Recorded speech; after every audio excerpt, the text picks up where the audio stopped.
Greetings, welcome back to Computer Science Principles. This is Unit 2, the Internet. We're on Lesson 7, our project. So Internet Dilemmas Part 1, we're going to introduce what we're doing in this lesson, and then we'll finalize everything in next lesson. So as a warm-up, review, remember what the Internet was, and remember how it works, right? The Internet is the process, the systems that connect everything together. And then we use all of those TCP/IP, DNS, HTTP, these protocols to get it to work. So our activity with that concept of the internet and what's all out there, there's a dilemma, right? So as we go through, these are our big three dilemmas: net neutrality, internet censorship, and the digital divide. All right, so you're going to end up picking one of these as we go through and analyze it. But there's a lot to this project guide. We're going to double over and make sure we get it all squared away, because you need to do your research first, and then you're going to pick which one of these you want to actually do your article on. So again, net neutrality, internet censorship, and the digital divide. So we're going to watch real quick just net neutrality, and this is probably going to be from the pro side. It's so hard to know what net neutrality is. So this will explain a little bit what it is and make you think about one side of it, because I know Google and all of them were pushing one big thing, but let's hear this side of it. Net neutrality means that the government will, one day, control the internet. Wait a second, I can hear you saying, that sounds bad. But almost everyone you know says that net neutrality is good. Doesn't neutral mean that no one is picking winners and losers? That everyone is equal? Maybe according to the dictionary, but not according to the people behind the net neutrality movement. For them, neutral means the government regulates the internet like a public utility. And that means bureaucrats making key decisions about how the internet is run. And that's exactly what happened in 2015. The Federal Communications Commission, or FCC, under the Obama administration, came up with net neutrality rules and regulations and imposed them on consumers.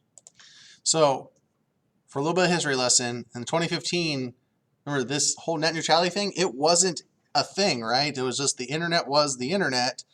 And then the concept was, well, we're going to make it, in theory, neutral by blocking down all the systems, right? You can't do different features that's normally done with, so again, making a utility like your electricity or your water bill, where it's just, there's no room for improvement per se. So this is kind of where it happens. And then the concept was, I think this is coming out when it's trying to get repealed, because again, it wasn't a law. There was nothing saying it should be there until it was put into place. And then they went and said, okay, well, do we really need this? I mean, the internet was operating for many, many, many years without this.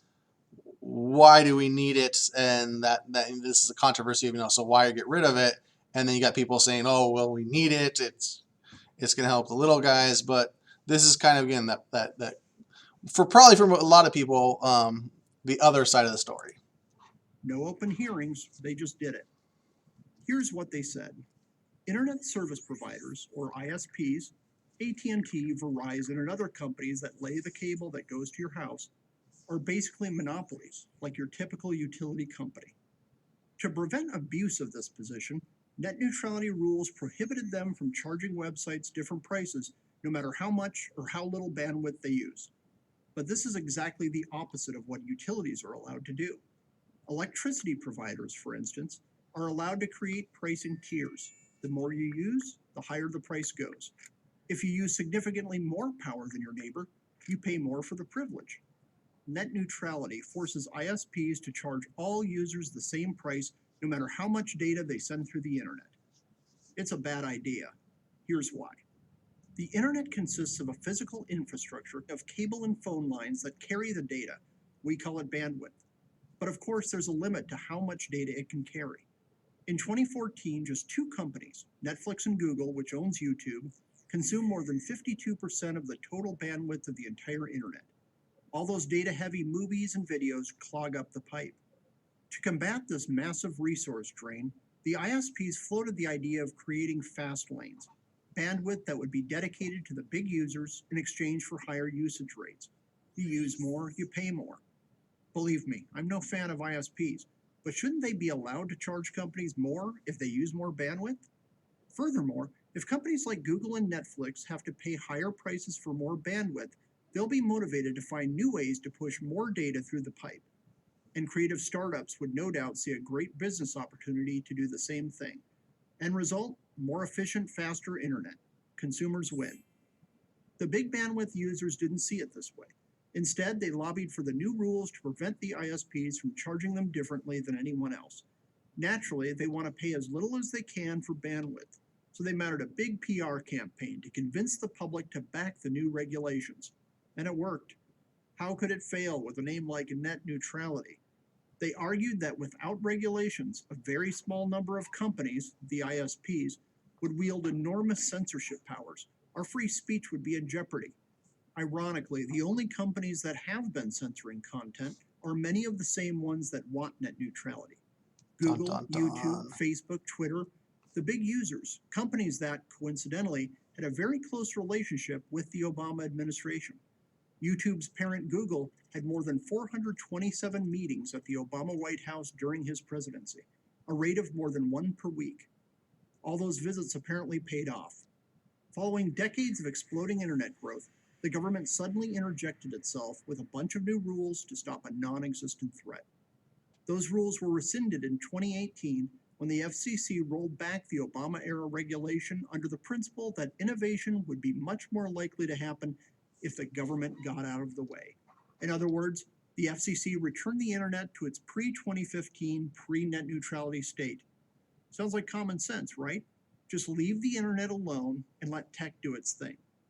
Unfair or bad faith practices by ISPs, should they occur, can be addressed by existing antitrust laws, as they always have. But all that followed the rollback decision was hysteria. Taking away hashtag net neutrality is the authoritarian dream, actor Mark Ruffalo intoned. Authoritarianism used to be when the government forced its will on the people. Now, according to Hollywood activists, it's when it doesn't. Or let's put it another way. If you want the current or any other administration to control the internet, you're for net neutrality. If you want the internet to remain free of government meddling, you're against it. I'm John Gabriel. So, and one thing to think about this is, there's a lot of, we was talking about innovation that could be had if they're able to do this, charge Google more, which again, this is why they're the ones that wanted it, right? They're like, hey, this is going to hurt the little people. But if they had to pay more, they could build more infrastructure. One of the big things to think about is, think about our power infrastructure. We're kind of set rates, everything is going, and the system's kind of going down. But when you can charge these different rates, when you can think about this stuff like that, think about your cell phone. How long ago did our cell phones go from being flip phones to having like the whole entire internet at our hands? So again, these are concepts that you go when you get the stuff out of it. So again, so when you go through the thing, you can watch this video again. It is one side of the story. Again, normally the side that's not shown. So I wanted to put that out there for everyone. Again, you don't have to choose net neutrality. I just wanted to put that out here. So again, you're going to choose one of these, and then you're going to go through this pieces. If you go to the actual assignment I have in Canvas, there's, step by step, you need to do this, choose this, then go review this. I would highly recommend looking over the rubric first, so then you know what's going to be graded as you go through. But there's a bunch of different questions, so we're going to actually go through this piece a little bit better as we go down the, pull out the sheet itself. But you're going to go through the different steps and build this all together. So digital divide is a different access computer. Basically, who can have access to the internet, which we're probably seeing right now as everyone's trying to get onto these Google Classrooms and all the digital stuff we're working on. So let's go ahead. I'm going to get out of this. We're going to look at our assignment. And again, step one, pick your dilemma. And once it's picked, you're going to view the sources. But again, it wants you to kind of look through pieces. So, review what you're due. This is the one pager. Read through what you're expected to do. Everything that is italicized, you are going to delete and replace it. So in this case, copy and paste this directly from your dilemma. And then get rid of the italicize, fill in the table, blah, blah. So group 1. And we'll go in a little bit more, but read over it first, because as you come back up here, these are the impacted groups. This is the core question, the dilemma, right? So this is what you're going to copy and paste. These are the groups. What are the different perspectives from each of the groups as you come down here, right? So this is why it's good to come down here first. So as you come down here, you're reading this, okay, I got to think about this. Review the key concepts, all right? These are layers, network, packets, World Wide Web, internet principles. And then go through the sources, because again, make sure that when you fully understand what you're expected to do before you just go and start watching everything, or watch them, read everything, and come back. But you're gonna have to do everything. Watch, in this case, like there's articles, videos. So watch this video, read these articles. Listen to this, watch this video, read this. Watch this, read this, right? So you're going to go through, depending on which one you pick, you're going to go through all of its sources. And then you're also going to review them, right? So source 1, blah, blah, blah, blah. And then you should have one more for yourself. So you already have 3 sources. You need to find one for yourself. Note on impacted groups. Again, impacted groups. These are your impacted groups up here. Notes on it. Notes on technical details, right? Your technical details. What are these concept based? What's the technical aspects of it as you go through it?